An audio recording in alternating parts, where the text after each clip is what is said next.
Hi, I'm Sharon. And who are you? Your sidekick. This is Laurel Richie, in case y'all don't know. Besties since we were all here back in the day, and still besties. So I talked, yes. And, it's great for us to be together, but it's also great for us and me to see all of you guys who were besties back in the day hooking up together. It's great. It's just a great vibe. So anyway, this is called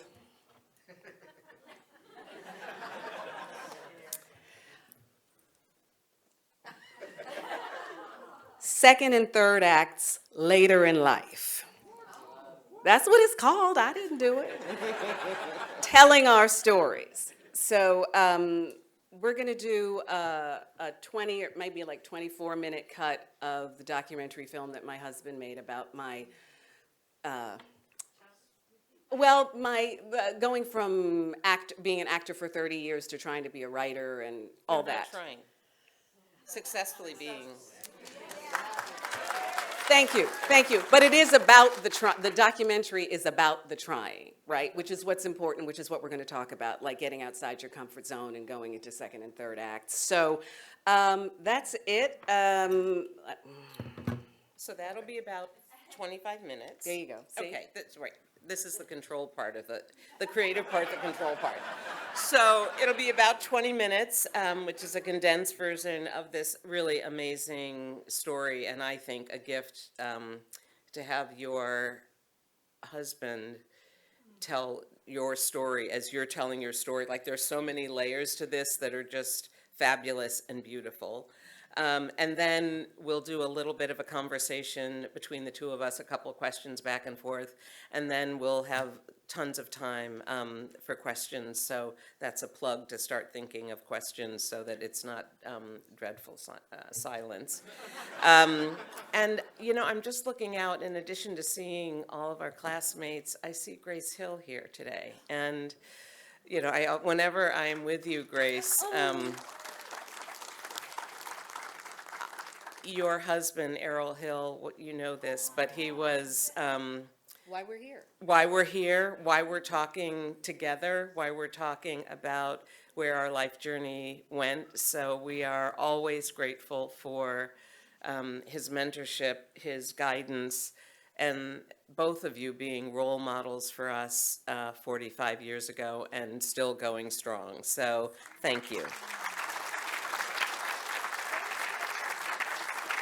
But, so Grace, they're asking for you to stand so we can give you one more. And we'll do it again. And we'll do it again when the house lights are up.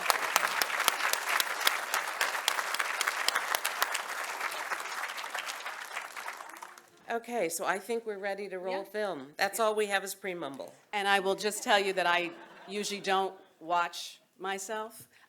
So I'm going to duck out, but I'll see y'all in a minute.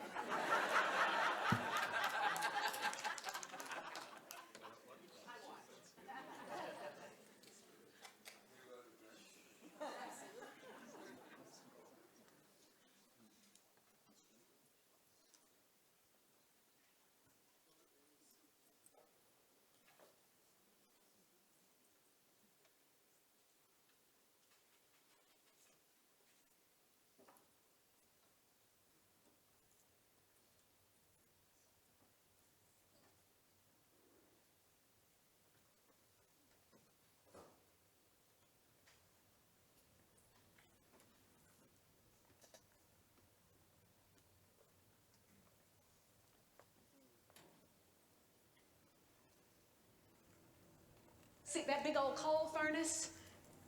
Daddy's job as custodian was to keep that fire stoked 24/7. Now, you got to put an even layer of fresh coal on top of them hot embers every day, sometimes 2-3 times a day in the winter. Keep her at a steady, slow burn. And you got to clean out them ashes. What your mom and I always say, don't let that furnace go out. That's right, because if it ever do, Jesus, it's a backbreaker to get her fired up again. So we never, ever let that furnace go out.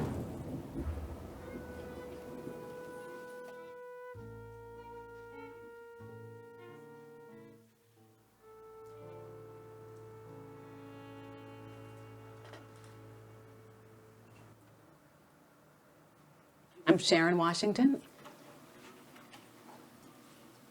and I've been an actor for almost 30 years. That's who I am.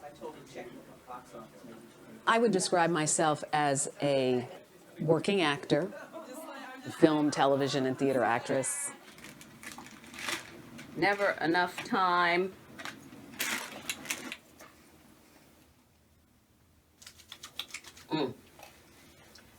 The gray is coming in, so time for a touch-up. I audition, I book gigs, I try to do a little bit of everything because the theater doesn't pay enough. So that's my life. As long as I can remember, I've been some kind of actor. I went to drama school, and then I did Shakespeare in the Park with Denzel Washington. And then I booked my first guest star on a series, and then I booked a mini-series. Now, either you talk to me or I'll find someone who will. I was in a pretty good place.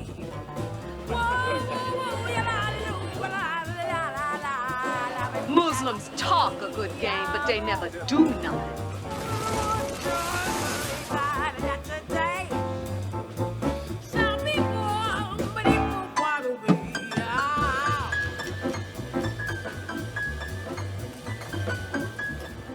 I first met Sharon Washington when we were both cast to do a musical called The Scottsboro Boys.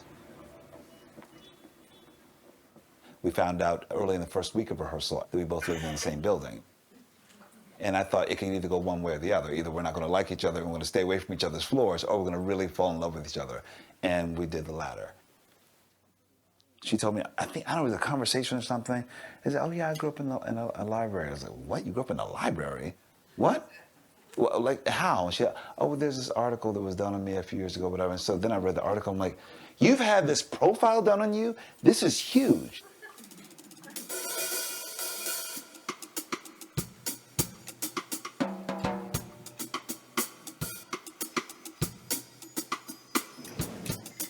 This is like Black Eloise. I said, the little girl who lived in the library. How beautiful.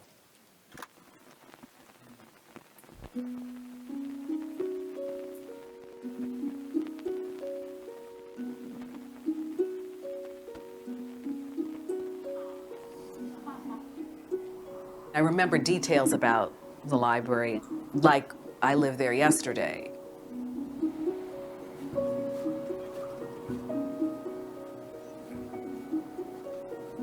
Once upon a time, there was a little girl who lived in a library. After closing and on weekends, I had the entire library to myself. I read everything. I would dream up these elaborate stories that I played out, climbing on top of the tall bookcases and shouting across the aisles. I think for a long time when I was little, I didn't really tell people. I don't think I thought of it as anything particularly special, so I didn't say, hi, I'm Sharon, I live in the library. It wasn't until someone said, oh yeah, where do you live? And I'd say, 444 Amsterdam Avenue. Well, where is that? Well, that's the St. Agnes branch of the library. What do you mean? Well, I live inside.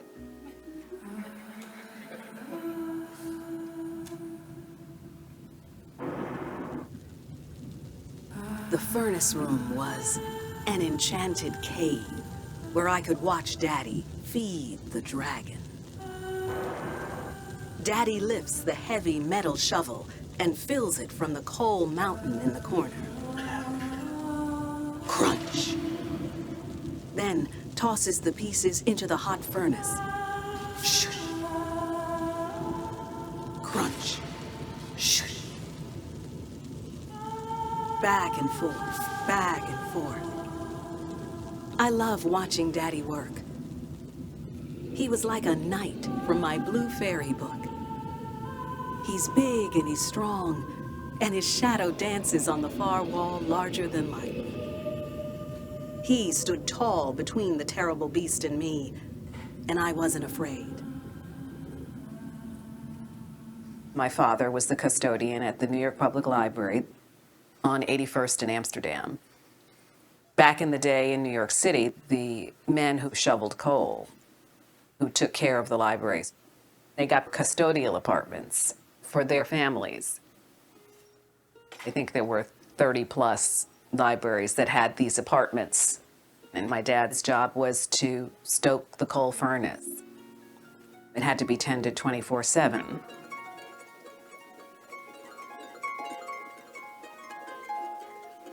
The library was a place of fantasy and wonder, surrounded by these books. I mean, I read of these other worlds of possibilities. I remember I was doing one of my first professional shows out of drama school, and we were all sitting on stage on a break telling stories about our families. I told my story, and everybody, of course, was like, well, you have to tell that story. That's an amazing story. For years, people kept telling me that I had to write the story down because it was such a unique story. The only thing I thought was holding me back is that I'm not a writer. I don't do that. I'm an actor. That's what I do. I don't do anything else. Don't let that furnace go out. That's right, because if it ever do, Jesus, it's a backbreaker to get her fired up again. So we never, ever let that furnace go out. It's beautiful, Sharon. It's really fantastic. It's a start. Can I ask you? So, Yeah. the background, the environment, the history, the characters are all just incredibly rich. Both your father and your mother seem like fantastic characters. But what is the story?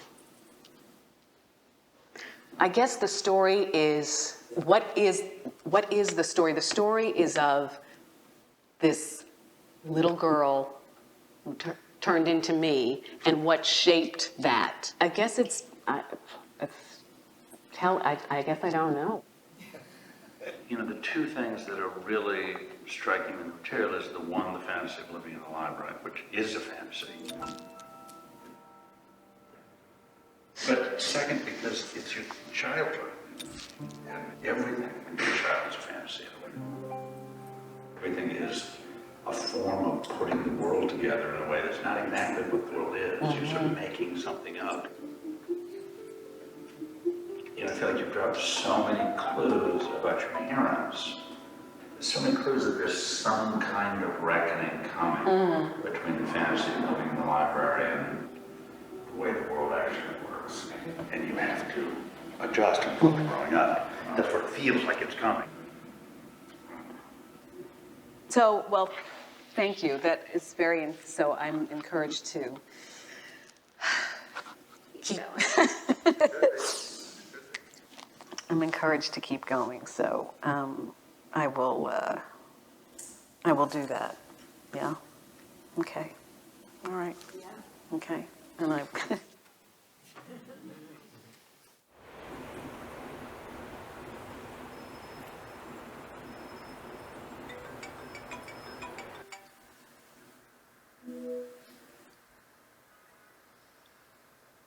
Coleman!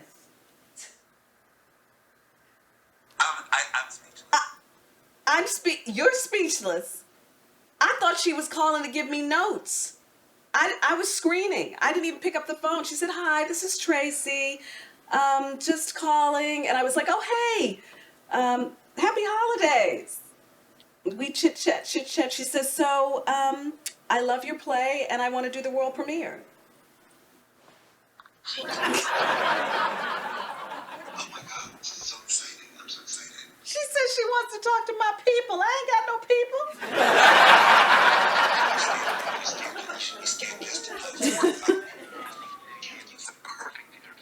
Do you?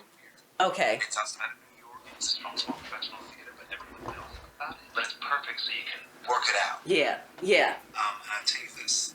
It's time for your play to be done. There's nothing that gets in its way.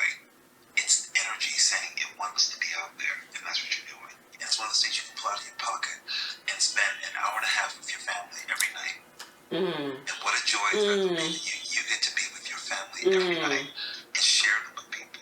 So you are a bona fide playmate.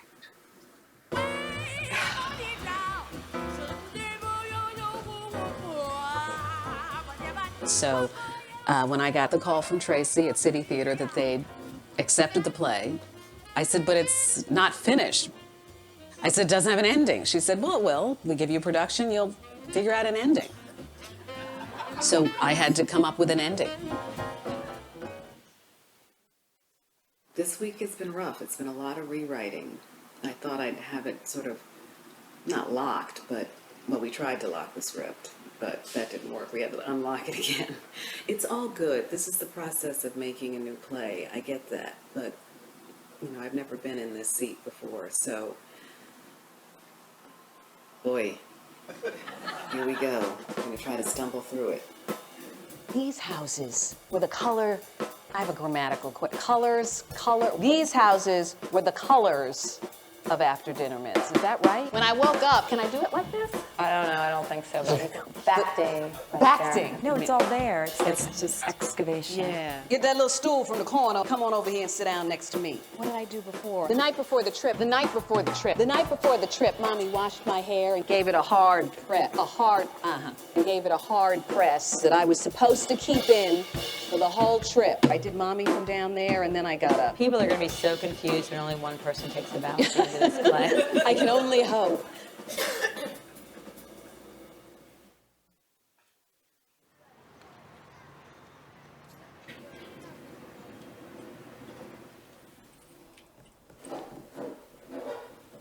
I'll be ready in 2 minutes. I'm starting to get, Yeah. So I think we're close. It's like 5 o'clock. Okay. What's your day been like? My days have been pretty exhausting.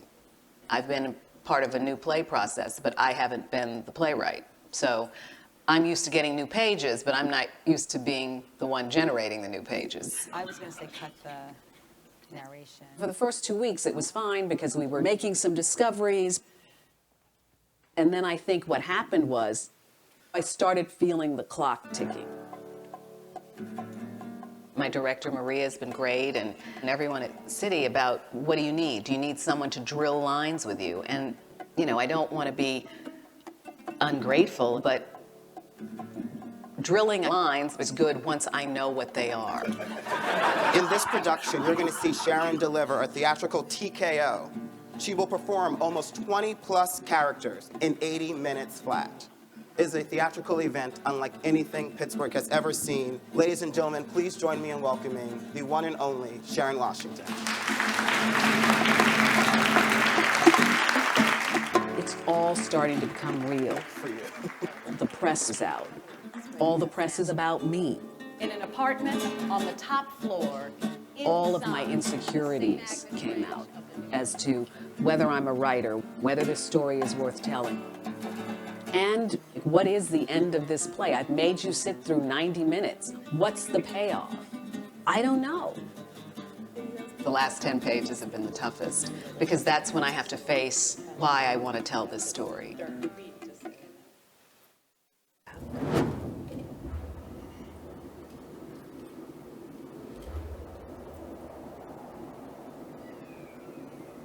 I'm in New York, and I get a call from Sharon in Pittsburgh 2 weeks before the show. And she's really distraught. And she told me that she couldn't do the play.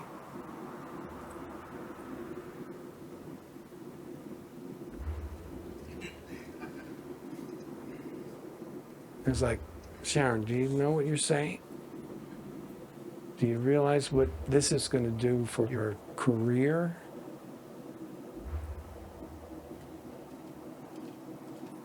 And so I jump on the bus that night to be with her. She was thin. She said she wasn't sleeping. So I spent about 6 or 7 days with Sharon. And I didn't bring a camera. I you know, that was an urge that a filmmaker would have to capture those moments, but I couldn't do that. I wasn't interested in shooting Sharon falling apart. After that summer, I didn't go down into the basement to watch Daddy feed the furnace dragon anymore. Now, when I went down into the library, I was searching the shelves for answers. But I couldn't find the answer in a book. My father would always say, if you're going to tell it right. Literally. So I wanted to make sure I was telling the story right. He never talked about the drinking. My mother didn't talk about it either.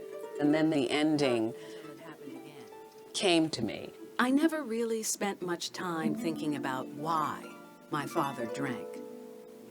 It didn't fit the fairy tale. It dawned on me, I guess all of this, all of the hard things. It's in Uncle Gene's art. These bits and pieces of the story. It's in everything my mother dreamed. My life. And everything my father had to leave behind. I'm the culmination of all of this. A teller of tales. A holder of history. A king's daughter. Huh. What's the story? I am story. The story.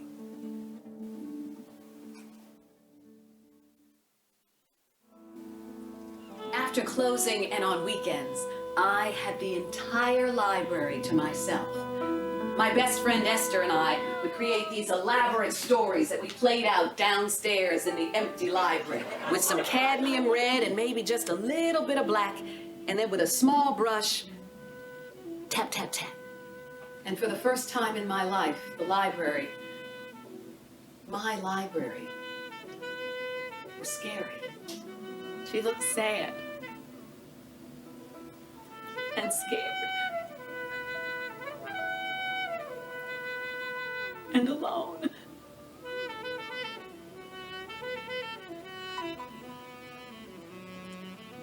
Uncle Gene kept painting. Tap, tap, tap. Tap, tap, tap. I did it. We did it.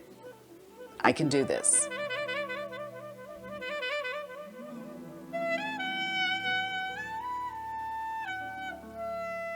And the audience stood on their feet.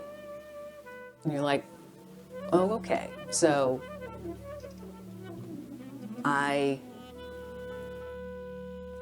there's something right about this.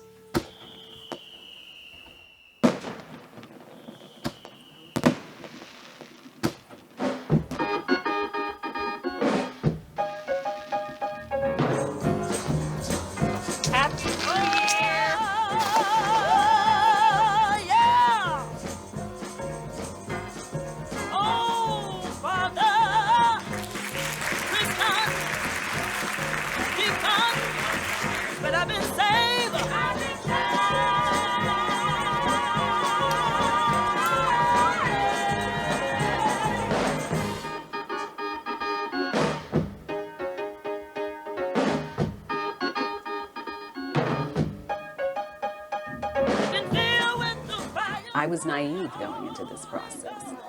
After this was all over, Coleman said to me, what made you think you could just tell this story and basically not go there? You thought you could just, you thought this wasn't going to cost? And that's what it was.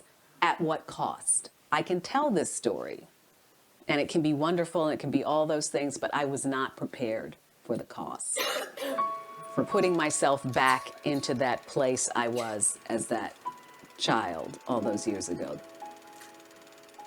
It's going back to that scared little girl place.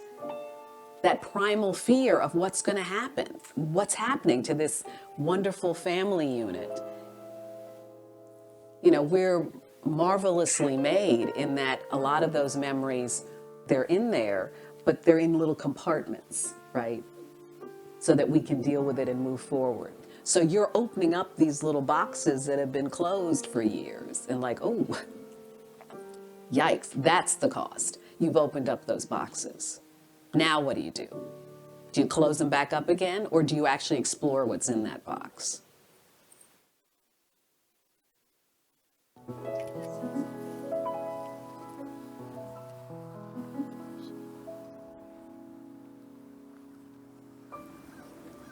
Been a long time. George and Connie. Did you tell it right? I told it right.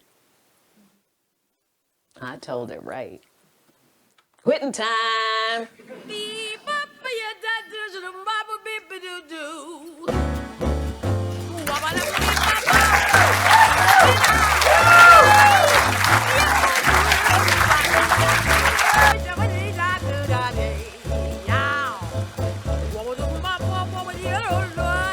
Mrs. Gloria Johnson. Mrs. Johnson was one of only a handful of African American educators at her level in the city at that time. It was just such a unique and incredible story. I wanted to write it, but of course it wasn't mine to write. So I just, encouraged her over the years to tell that story.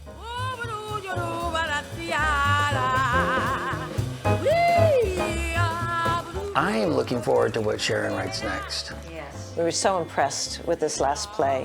When the big surprise came that there is another Sharon, I can imagine tapping into that and being dazzled all over again and surprised.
Did you watch any of it?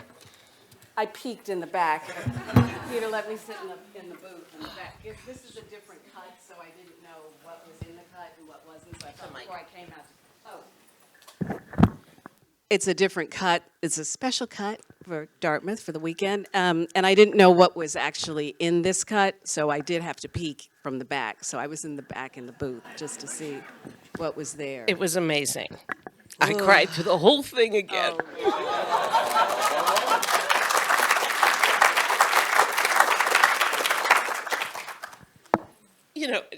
This always happens. Like, she does the acting, and then I get all emotional about it. But, I knew her parents. I know her husband.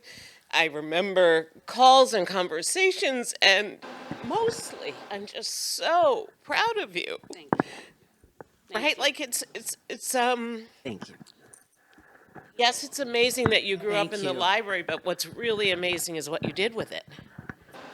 And when you did it, right? So, and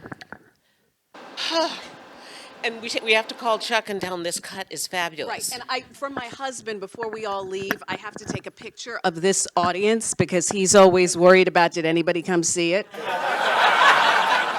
So, take the picture I'm while going to take a picture. Take a selfie. Can you take Oh. a picture of the standing O? Oh, even better. Let me do this, and then I'm going to, thanks, guys. Wave to Chuck. Hi, Chuck. I love it. Okay, now wait a minute. One more.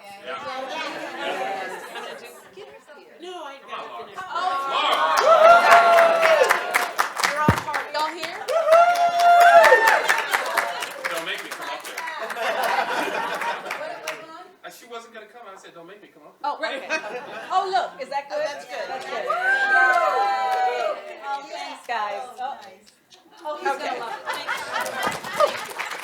Now it really happened. Now, exactly. So I want to start the conversation with, I think part of why this sort of hit me so hard was the framing of this discussion being about second and third chapters. And when did you write this? I started here with New York Theater Workshop at Dartmouth in 2014. That was when I first, and it was like, oh my, it must have been 2 hours long. But you know, at the end of New York Theater Workshop, you work for a week, and then whatever pages you have, you read at the Hop. Right.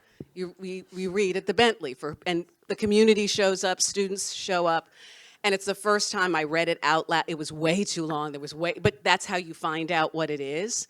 So that was the first time. So it was here. Okay, so you said where it was, 2014. How old were you? Let's do the math Right. together. We're in the same class. Yeah, I know. That's why I was like, let's do the math together. Somebody do the so math. how old were you, Vaughn?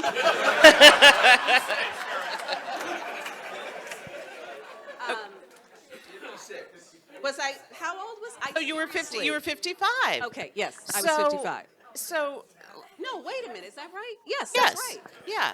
So, I'm just taking a moment to say, to sort of, you had this illustrious career, and we'll talk about chapter 1 and chapter 2, but like to have this moment, this pivotal moment, and I think I think it is your tour de force.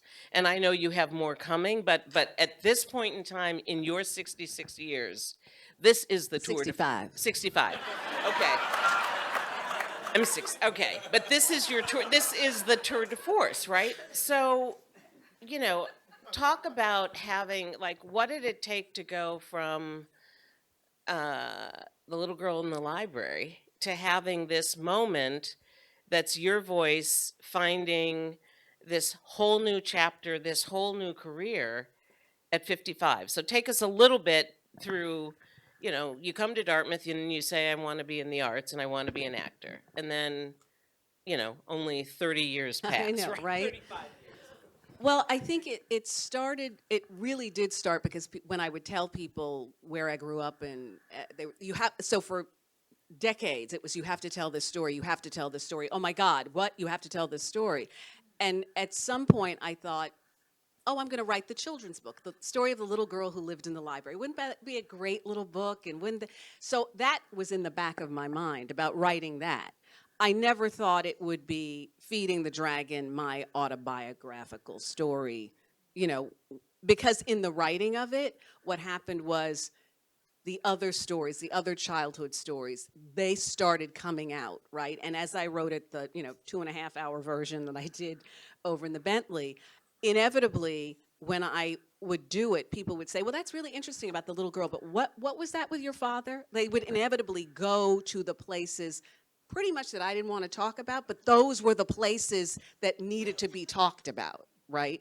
So you write what is, you go where the writing takes you, right? So did I answer your question? Not really. No, a little bit. I guess I'm just trying to sort of, you are in a chapter 2, right? So you're an actor. Yes. You're successful and you're doing all this stuff. You know, how many of us want to have to like shun Denzel Washington on stage, right? Like, no, not really. You know, I'm waiting for something better. Okay, so you had this just in a pretty impressive career, and like you were a steady working actor.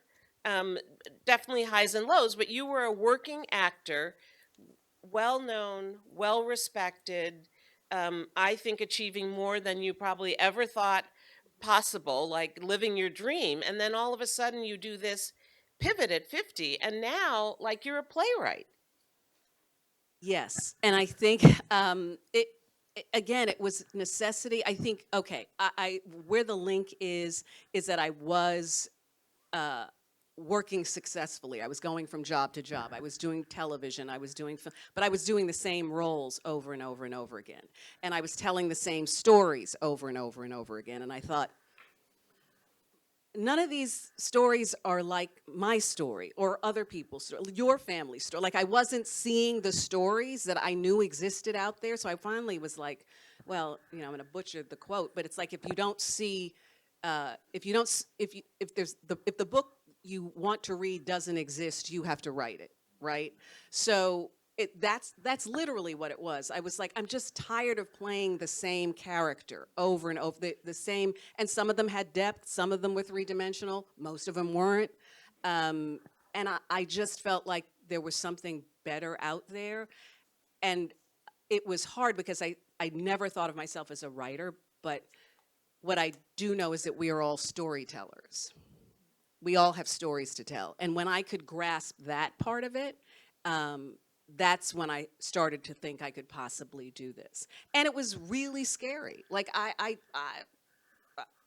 would so hesitantly say, well, I'm writing this little, because also it's like I'm an actor and I'm a writer, and you're like, yeah, like me and 9,000 other people, right? And I was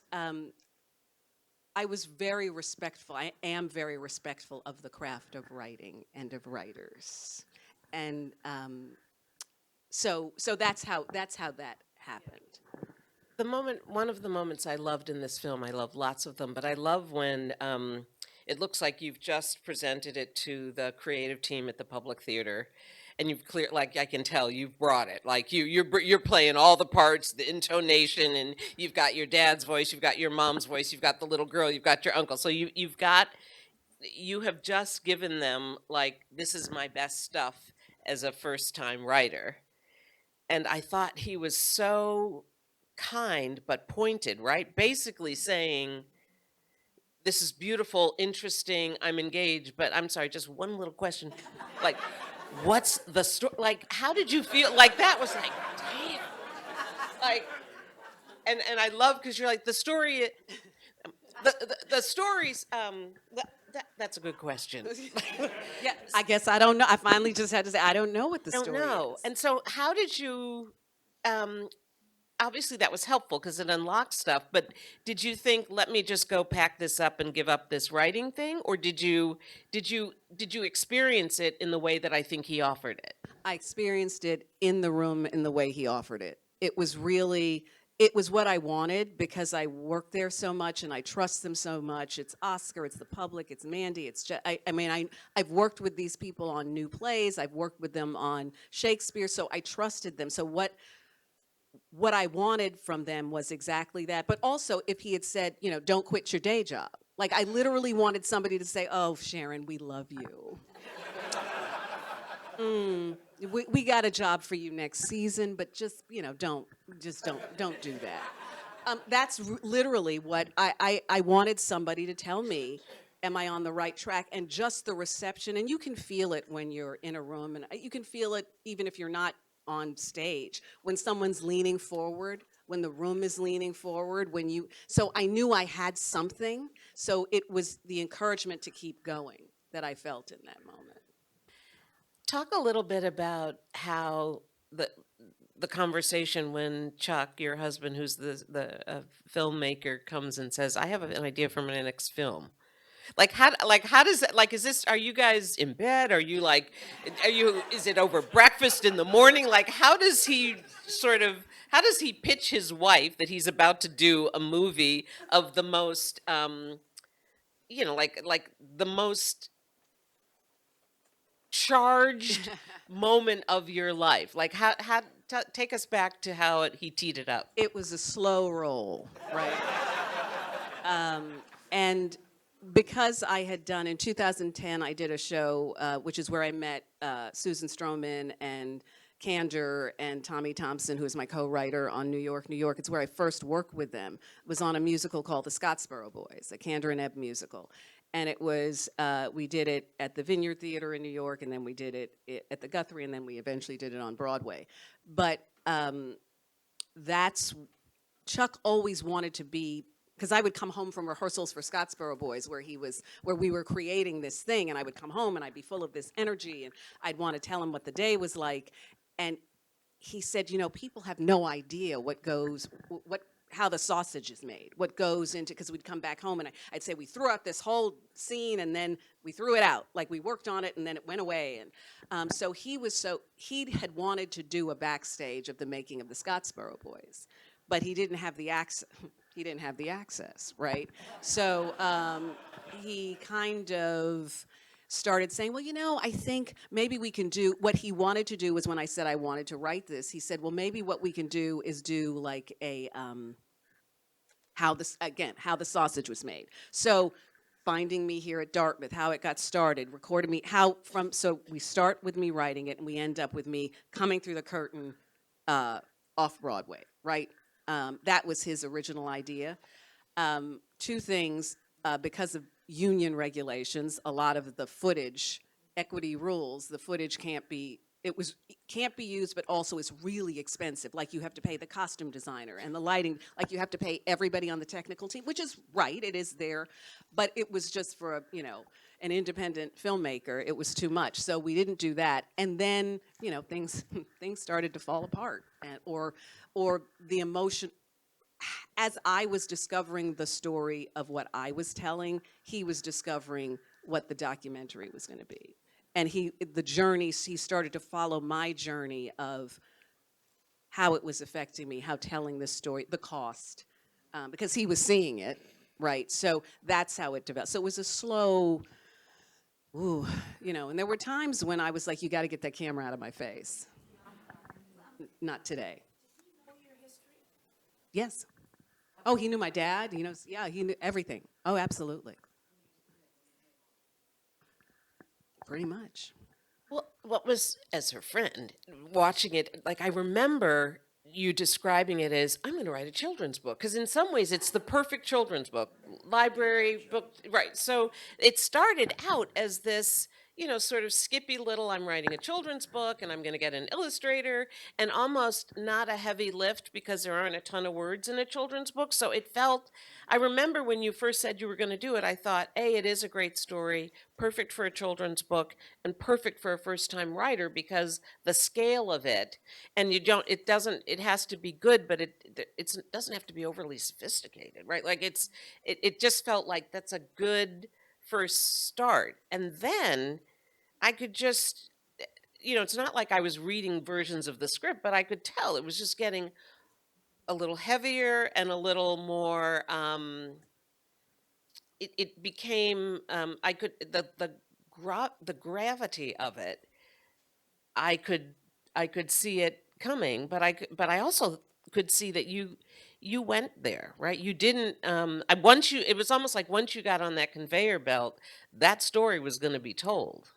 Yeah, I couldn't tell. I mean, again, it's sort of cliche, or it sounds sort of ooh, but the story, what wants to be told gets told. I kept trying to tell the children's story, and it would inevitably go over here, and I would start writing about my dad, or I would and I kept trying to.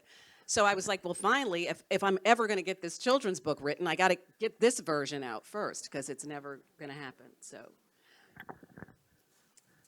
What's your favorite moment in the story? I am the story. It's the end. It's finding that moment. It was finding that moment when that moment, it was that aha moment, because I'm searching, and how do I end this? At one point I was like, just lights out, just go to black. I don't have anything else to say. And that just, it's one of those things. It's when the alchemy happens, and I realize I'm running all over to figure out what this is. And the story lives in me, my family, our stories, they live in us. We are the story. So that was the moment. That's my favorite moment. So fast forward, you do this show, it's fabulous. It gets all of these wonderful support and recognition. And then next thing I look up, and Girlfriend's writing New York, New York on Broadway. I'm like, that's a pretty big leap from so tell us the story from, I did this autobiographical, beautiful, to me it's like a gem. It's like this beautiful small but vibrant gem. And then New York with all of the grandeur and scope of that. So how did that happen? Well, it's because, and John Kander says this all the time, there's nothing like creating art with your friends. And we became so close, that team, we became so close creating Scottsboro Boys. And it really was during Scottsboro Boys that I found my voice as not just an actor, because I was an actor in it, but because we were creating this thing and the room was so open and so collaborative that all of the cast felt ownership of this story and this piece. So what they created in that room made me think, I am a storyteller. Maybe I can tell these stories. So flash forward to me trying to write this story, and they've been supportive the entire time. They came to opening night. They, Tommy read, it's David Tommy Thompson. He read earlier drafts and just kept. So when they had this idea of New York, and they know I'm a native New Yorker, and I always have opinions about shows about New York, especially musicals about New York, that I don't think tell all the stories of New York. So I would pipe in, well, I just think, I remember telling a story about the World War II, because my dad, about the World War II vets, the Black World War II vets, and how that story wasn't being told. And I would just babble. And finally they said, do you want to take a look at the script? And I was like, mm-hmm. And so I literally, because we had this relationship, and it's Stroman, and but I was just going through saying, well, here, and what about the Cuban baseball players, and that's what New York was, and Kander was so open to that. So it went from me just, for them as creative friends, saying, I think you're missing parts of this story that will enrich your story. And that it came from a place of love, and if you're going to do this, why don't you try telling these stories? And then I guess I, babbled so much at them. They said, so you want to meet the producer? Because she wants to talk to you. I was like, ruh-roh. Maybe I shouldn't. And we had, Sonia Friedman was the producer, and she said, we want you on this. We want you. And I was like, I don't even really like musicals.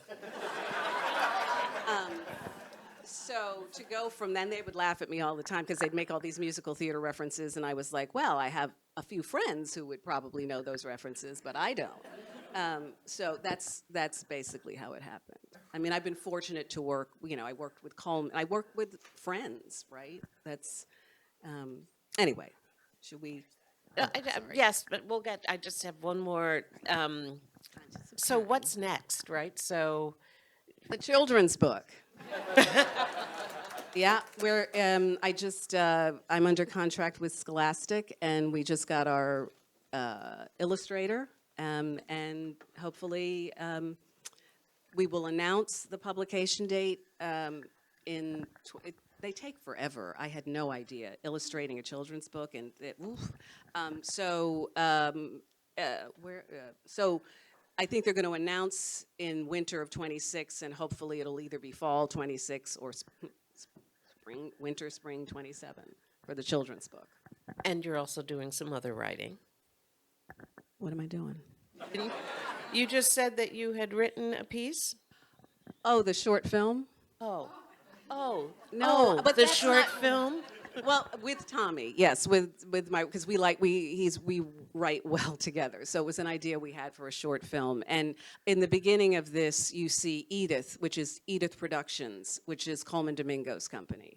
So, again, we just, it's like, Brad Pitt and George Clooney, and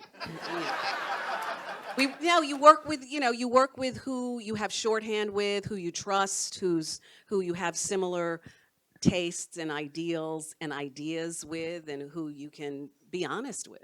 So, yes, that's what I love is sort of starting with your own story.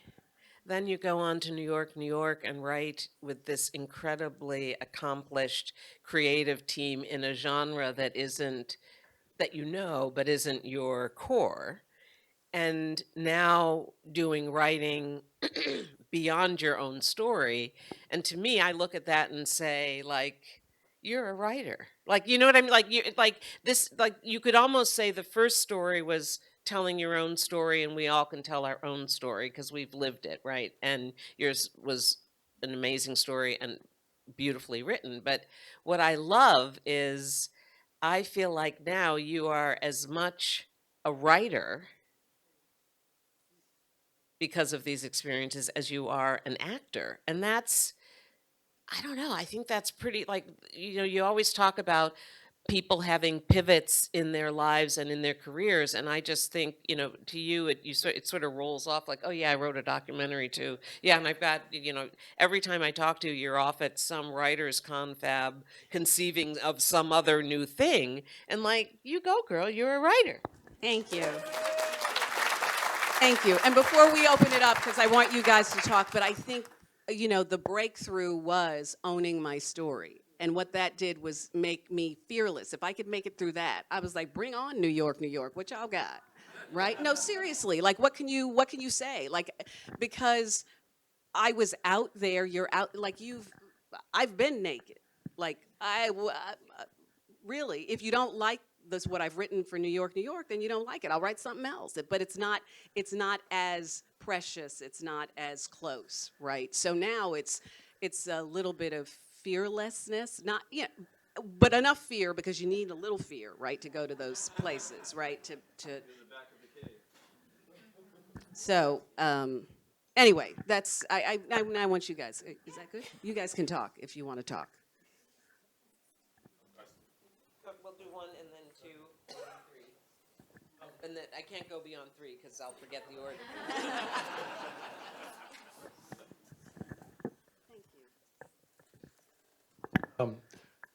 That was wonderful, and what I really want to know is, I know metaphorically the coal furnace was the dragon and it had to be fed, but I sense there's a deeper metaphor and would love to know what the dragon is.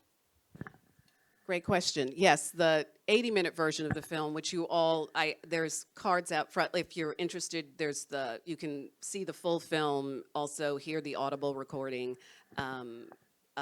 It's about my father's struggle with alcohol, and so his dragons, which became our dragons, and sometimes dragons can be tamed, sometimes dragons can be defeated. So it's dragon in that whole sense of, we all have dragons. We have family dragons. We have personal dragons. We have, so feeding the dragon kept it tame. So it was all those things to me. I don't need it. Okay, I don't. So, first of all, we love you, and of course, now, beyond just all of that, we claim it. We all claim it. So that, you know what I mean by that. We just claim it. It's fascinating the process you went through. Where did you stop being in love with the telling of the story and become the producer and give yourself notes? You had to leave your body to say, cut this. This is it. And when did you say, all right, it's done, it's closed? Because you had to go through that process. Talk about that a little bit. That's great. Yeah, you see a little bit of it here, but it was panic. Sorry, popping my peas. It was panic because I had to, as the performer, I had to do it. So I literally had to stop. I had to give myself, you have to stop, and you have to leave it alone.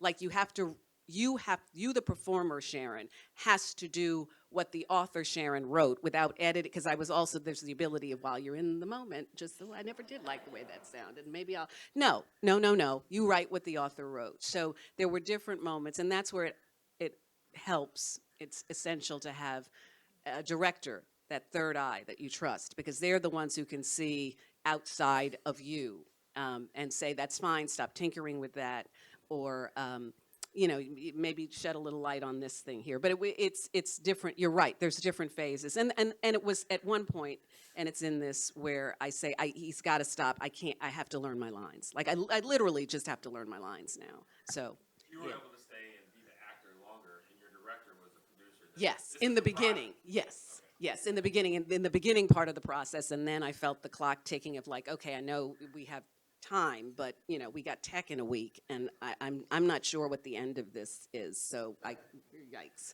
So. Hi, Sharon. Congratulations on a fabulous career. Um, well, she has a fabulous career. Let's keep going. Let's keep going.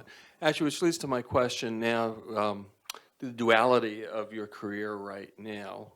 It's a two-part question. One is, has your writing influenced the kind of roles that are being offered to you now, as opposed to what you're saying, the same old that you were doing before?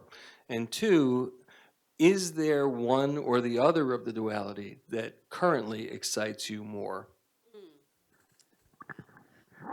Yes and no to the first part. There are still the same olds. The good thing is I don't have to take them anymore. So it allows me, it does give me the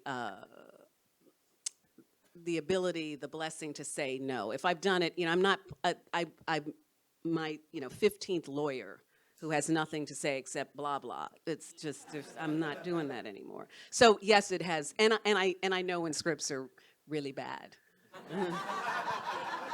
More than I used to. And I love them both equally in different ways. I mean, I'm glad I can do them both. I mean, being in the park, Shakespeare in the Park 2 years ago, I was jonesing to do something on stage live, which is very different. And you and I talked about this, right? The being alone, like the difference between being, sort of part of a collaborative process as opposed to the writer's process, which is very much, so that's being on New York, for example, was fantastic because I wasn't by myself in the room talking to myself, right? So, yeah, but I do love them both equally, which I never thought I'd say.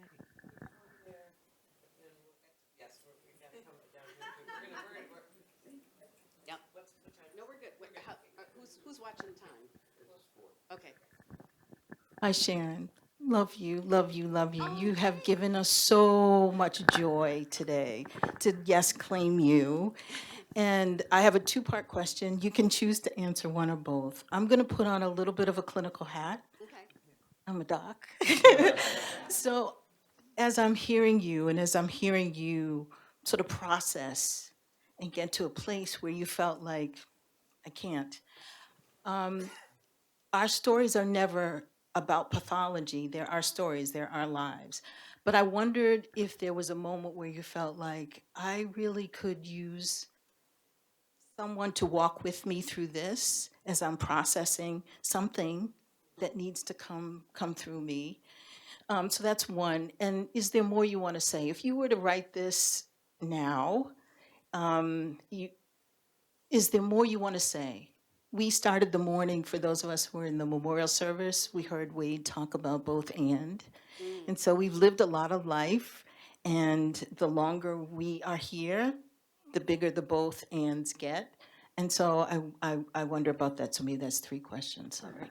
Well, I can do the first two. So the first was, I did in Pittsburgh finally see someone. I found a wonderful woman, a Black woman therapist.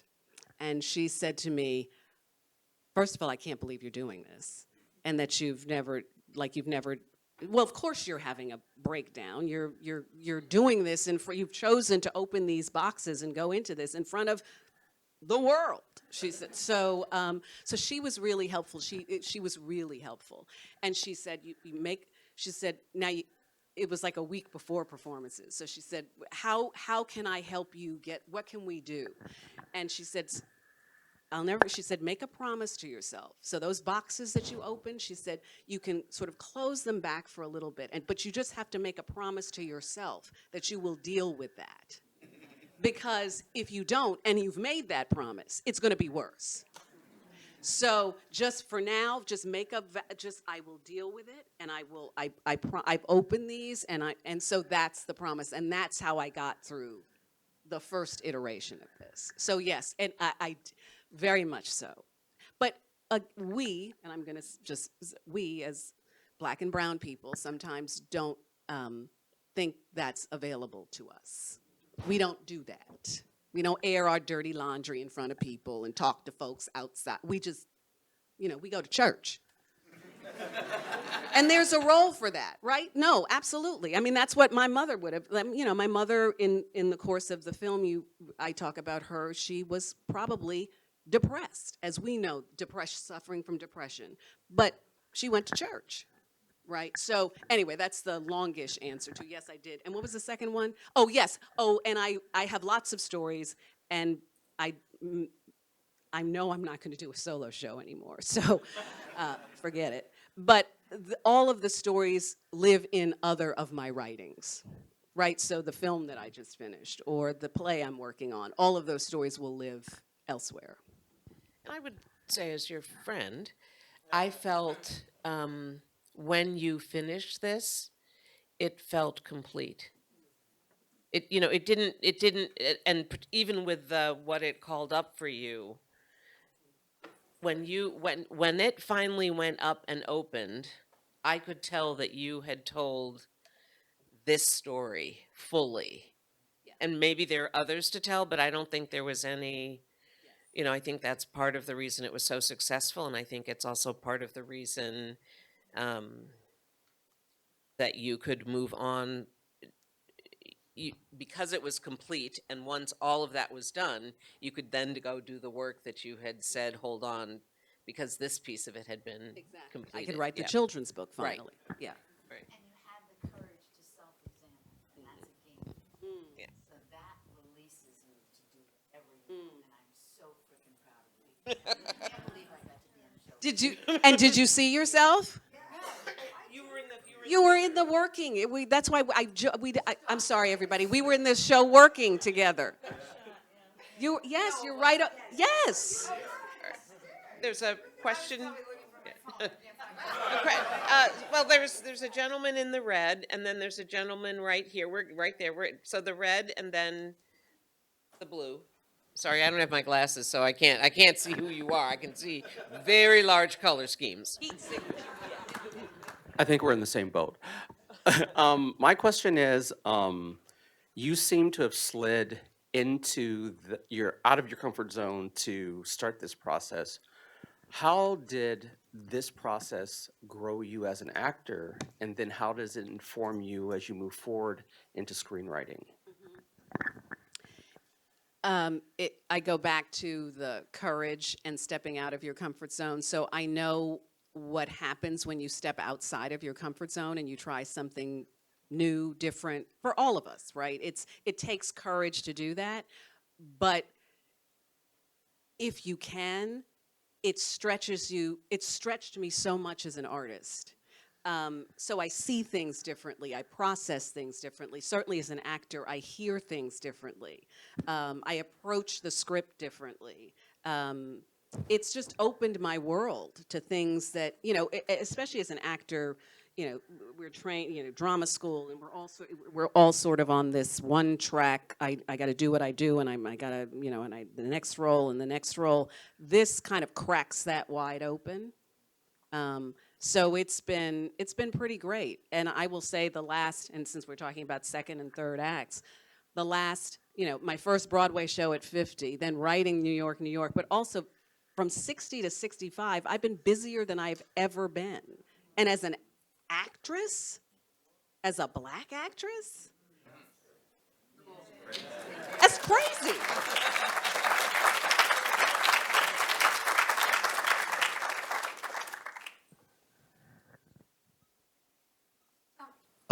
Echoing all the wonderful things people have been saying. This is a very Feeding the Dragon is very autobiographical for you. Do you ever see another actor playing that role, performing it? And if so, how would you feel about that? I would actually love to see that. It's been published, so you can, buy the rights or get the rights. It's not a lot of money, but you can get the rights to do it. And someone did it out in California. And boy, did I want to get on a plane and go. Because I would just love to sit, and I would love to actually see it. I would love to sit in the back, because that, to me, would be, it's like when I work collaboratively with designers, or you just never know, that's what you saw in that scene? That's what that called up for you? Wow. It's just, so I would love to do it, because, I would love to see it, because I won't be doing it again.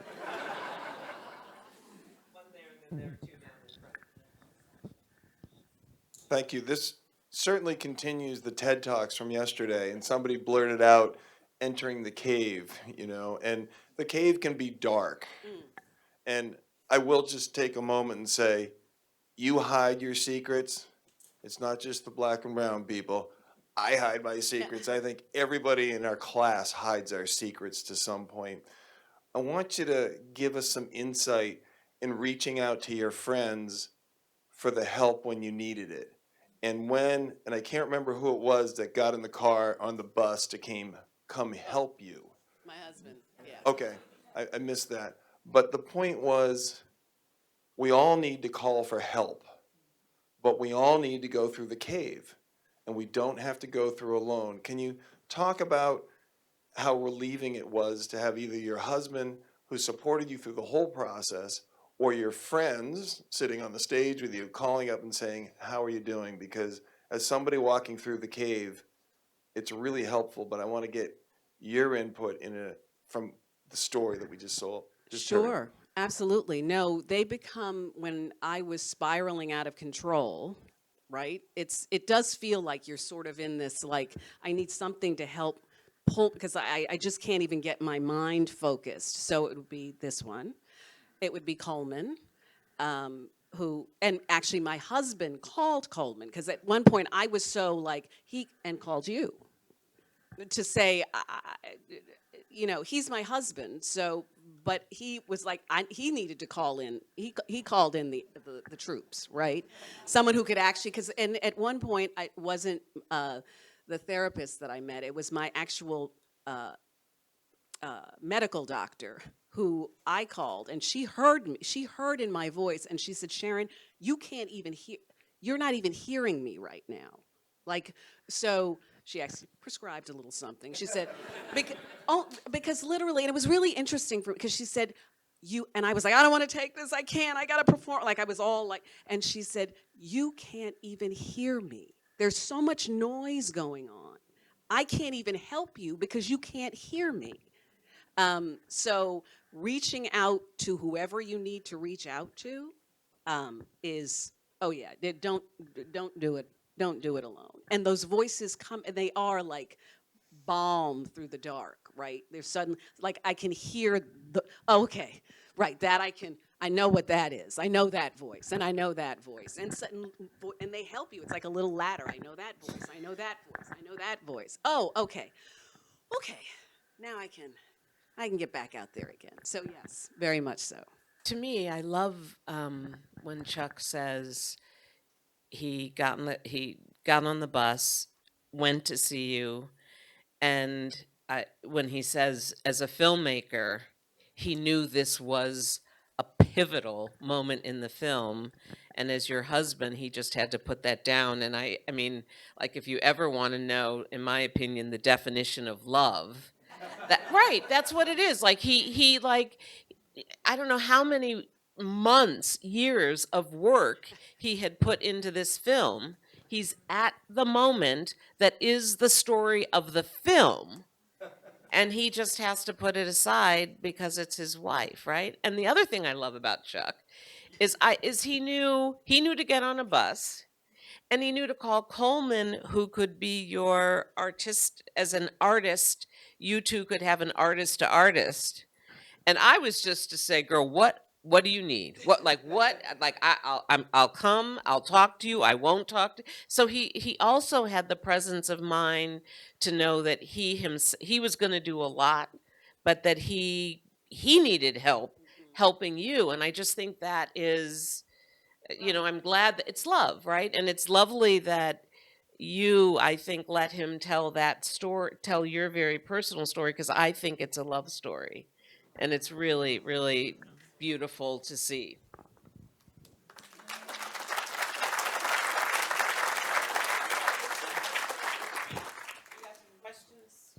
We don't give it to Jody. We're gonna be in trouble. So, if therefore, sorry, there's a whole little. This is a little question row. Okay, who's Jody? I'm Jody, but I think you've answered it. Right. I just wanted to know the impact of your relationship with your husband while you were going through this. Did you share share the dark moments? Oh, absolutely. Yes, yes, yes, yes, yes, yes, yes. And we've come out the other side. Yes, and I bet you're closer now than you've ever been. Yeah. That's cool. Sharon, having plumbed the depths of why you did this and understanding your father's alcoholism and sort of everything else, and gone deep, deep to understand that you're the story, how do you sort of almost put the toothpaste back in the tube to make it into a children's story? How do you Well, I kind of would bring never. it The back? toothpaste is out of the tube. I don't have to put that toothpaste back in the tube.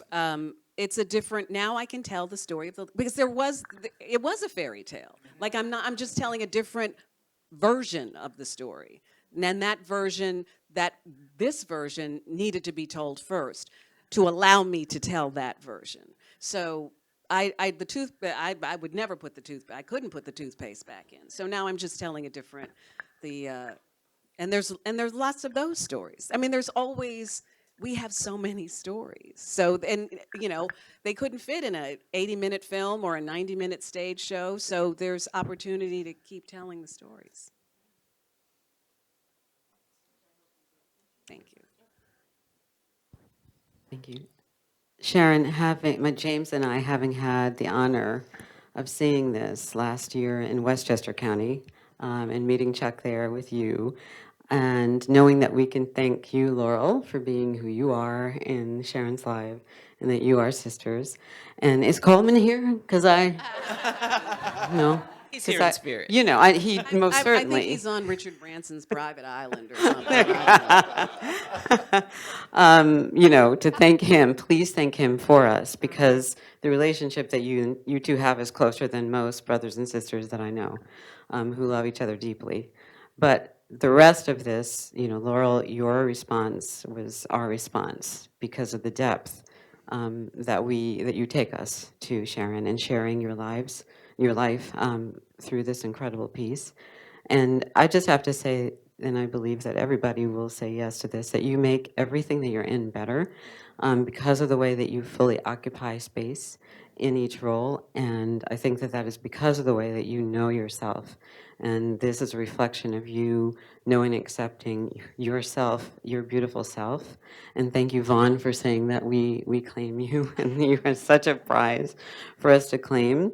I bumped into a few people that did not see Sing Sing yet, and I will fight these people later, because that's not okay. But I just seen it twice, and it's just. But I just have to thank you, and again, your sisterhood that you share together, and such beauty, and it just makes us celebrate each other so much more, and the gift that we have in each other. So thank you. Yes, yes, yes, yes. There's a collection over here and one in the back. Who's timekeeping? I'm just asking. How we doing, Rick? 4 more minutes, and then I would like to have you guys. Oh, talk about, right. Yes. That's right. We got an assignment. Okay. Let him do his question. Yeah, Come let on, him- he's holding the mic. Yeah. Oh, sorry. Yeah, that's all right. I just wanted to know, can we ask questions other than about the story that we've seen? Because I Wide would open. be remiss if I didn't say anything about Raising Canaan.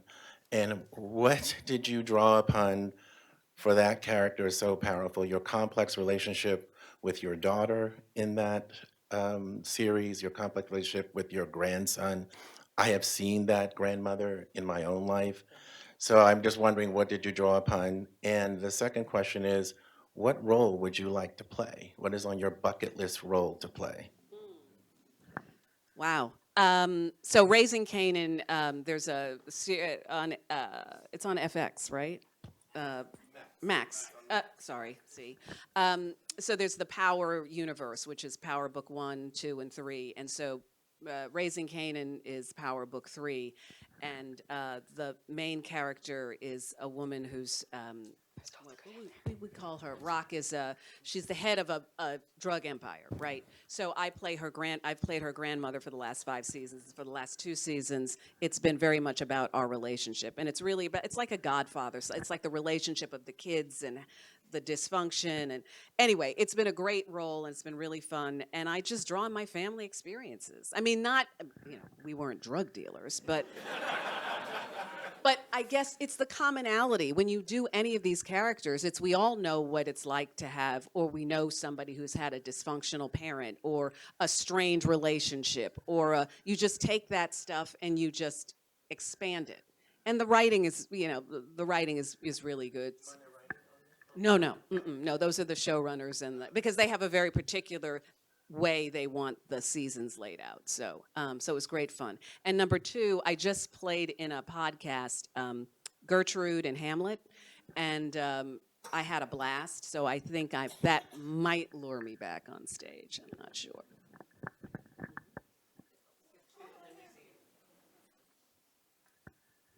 Thank you, Sharon. I'm curious about something. Maybe this is a question to the little Sharon, which is that little girl who loved reading for pleasure, and particularly fiction or literature.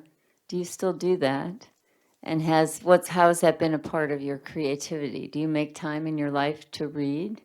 And what kinds of things? And how does that affect your art? Wow. Yes, I still love books and reading, and I wish I had more time to do it. Usually what the stack next to my bed is research for something that I'm writing or working on, research for a role or research for a new piece, it's usually research that I love. So it's not, I can go down the rabbit hole. I was in working on a piece, and I got a research grant to go down to the Princeton Library and rifle through their research archives. So it's not, so to me, that's like really cool reading. It's just not, then we were just talking about this in the car. Like, what's the latest book that I, have next to the bed? I don't know. I have stacks of books that I just haven't been able to get to. So yes, I still love it, and I need to be around them. Like, that doesn't stop me from buying them. Like, I still have to have them. So.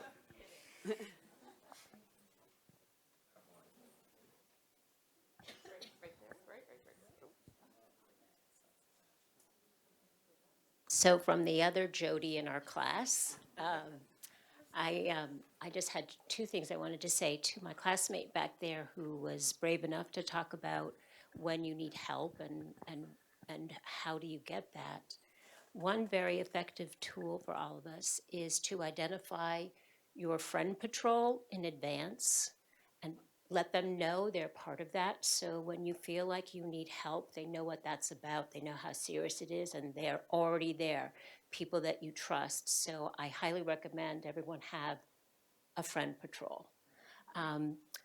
And the other thing that I wanted to say is how blessed I feel that I met you in my freshman year at Lord Hall, and you were remarkable then. It was clear you were going to be your full self. And all these years later, you're just as special. And so thank you for making my time here something. So thank you, Sharon.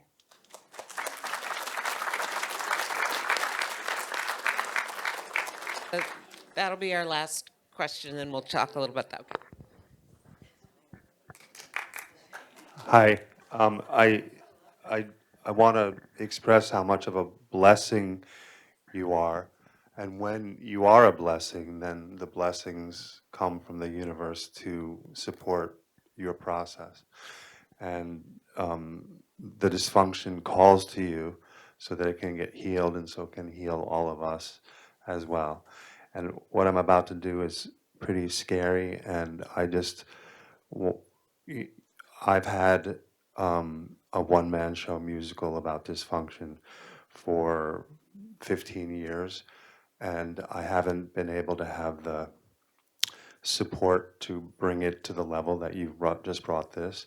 And since I am an 81 and I feel a kinship with you, and we talked yesterday, I just want to put it out there that I would like to be claimed as well by the class, and to help bring light into the darkness and to the dysfunction. My show is called, and I'm sorry to do this because this is your time, but I've wanted to bring this into the world. I've performed it for 10 years. It's called My Damage is My Gift, the Dysfunctional Family Musical. And it's visionary and has great insight you know, that people can only love you through their wounds and things like that. And I don't want to take away from your moment, because this is your moment, and congratulations of all you've achieved and the blessings that you've inculcated to bring to yourself. But I don't have the connections and the team. I've done it all myself. And so I just want to put it out there, and I don't know if I'm doing this correctly, but I just need some support, because I don't want my work to die on the vine, and right now that's what's happening to it. So I need to just say, help, and I need the support to bring it, so when I die, this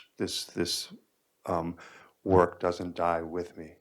And so I'm sorry to say that on this evening, but that's, I'm just hoping that somehow by putting it into the world and putting it into this space, that I can receive the same kind of support that you did to put it into the world on the level that you've congratulatorily, wonderfully done, so that I can put my work also into the world.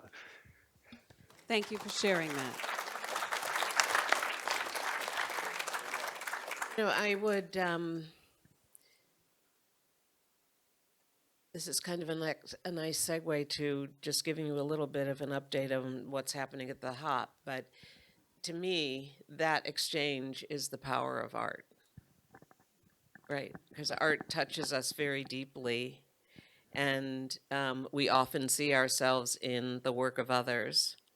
We draw strength from art. We draw confidence from art.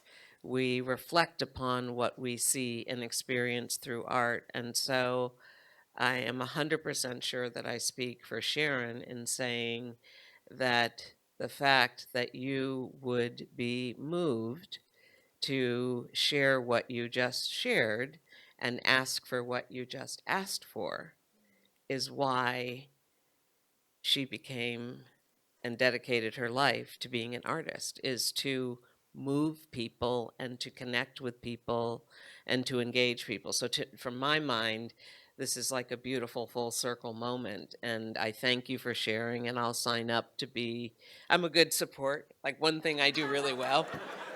I know my role, and I am always happy to be cheerleader in charge and to be an advocate for those who have talents that I don't have.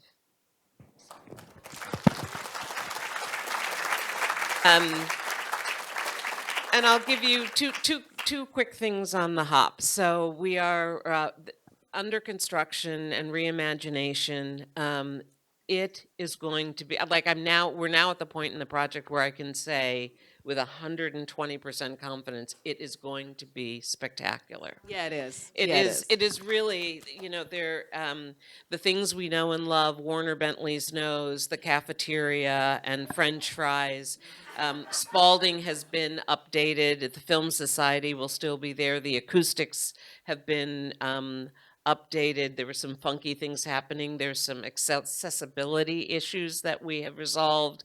We used to have to tell performers like Yo-Yo Ma in Spalding that you can't flush the toilet in the green room during the performance. Now they can do their business, do what they need to do.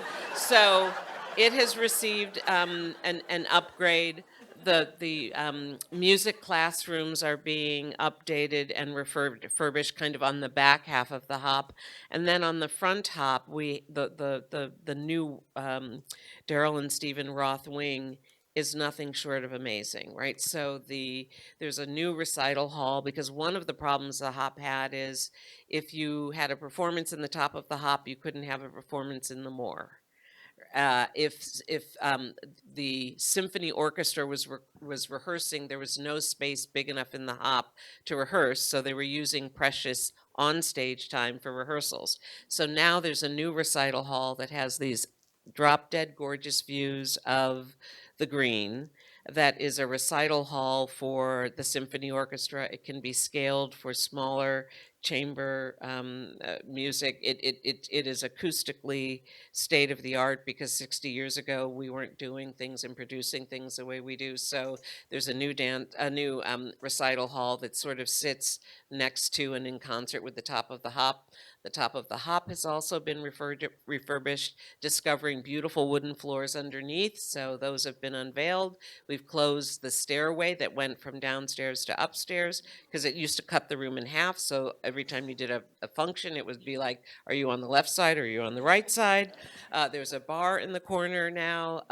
We have electrical outlets throughout, because I don't know if you've been back recently, but it was this beautiful top of the hop space that was always empty because there were no plugs for computers and phones, so students just didn't use it. So now there are plugs, they can use them, and there's some really funky, furniture's all modular, and there's a stage that will be built, a small stage for like a quartet can play there, and you can have the top of the performance in the top of the hop, a performance in the Moore, and a performance in the new recital hall all simultaneously because of the acoustics. We will also, on the ground level, have the first ever dance studio in the hall, so the dance students don't have to go to the gym for dance class. So With a that's sprung floor so they don't injure themselves. yeah, yes. There's a new, Mindy Kaling has generously made a gift for a rehearsal space on the ground floor as well, and that allows us to have performances in the Moore and rehearsals in this new rehearsal space that's on the level with the Bentley. The wood shop, the jewelry store, those are all still there. 24% of Dartmouth students use the wood working studio, the jewelry studio, the ceramic studio. I believe it's a secret to mental health, so I think that number should be closer to 100, and we will get there. And the last thing is Alumni Hall, which when we were here had windows to the green, and then they built they renovated the inn, closed off those windows, and it became this odd gray room in the building. That has been transformed into a multi-level theater for avant-garde creation, and it's fabulous. You can do all sorts of funky things in there. So it is going to be amazing, and we increased capacity by about 35%. It is that building, because it was built in the 60s, will never be a LEED building, but it is more energy efficient with 15,000 new square feet than it was before the renovation. So, and the Hinman boxes, there's going to be an art installation of Hinman boxes. So for those of us who just need to go back and have that moment, you can have it. But that area has been transformed into, snack bar still there. Yeah, so Jody, don't worry, you can still charge. And but there's a student center there. So we are excited and believe it's going to be alive with activity, because now you can activate so many different parts of the building simultaneously. And I sort of end with your last comment of, I think the arts are critical to a Dartmouth education, and I think the arts are critical to a rich and full life. And this district now that includes the Hood and the Hop and BVAC, and there's some funky center Ash Fiore has built that I don't even understand what she does there, but it's fabulous. So we're building sort of a central place where people can gather, and from there go out and do great things. The last thing I'll say, and then I really will stop, but I'm kind of excited, it's been the last 8 years of my life, is that, spending more time in the Upper Valley, I realize how important the Hop is, not just to the students and faculty, but to Dartmouth's relationship with the community that we dominate because of our role and our size. And so I think this is also a gift and a love letter to the community. So thank you all for being here. Wait, Thank can you for I just want to celebrating- say one last thing about, because I've sat on the board for the last, this is our chair, but so seeing this through to where it is now and coming up in October, but one of the things we talked about was welcome, gather, create, which is so that's what I feel the Hop has been for us, and that I'd like to pass on, not just as a alum, but as an artist. All of these new spaces are just crying out for creation, and they've now we now have the ability to do a lot of different things simultaneously, site-specific. Like, it's opened up, like, I can't wait to get my hands on that experimental theater. Like, it's, like, really exciting. So I just wanted to say there's something about those words, welcome, gather, create, about the hop, and, you know, about us.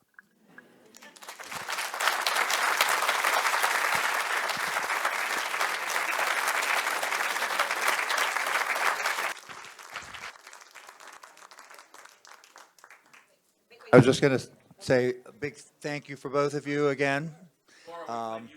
Yes, we claim both of you. This was a really unique treat, and I'm sure everybody appreciated it. So really glad, and I think we have it on video for posterity, so it'll be great to have. So thank you to all of you who came, and on to the next adventure. Yeah. Thank you, Rick.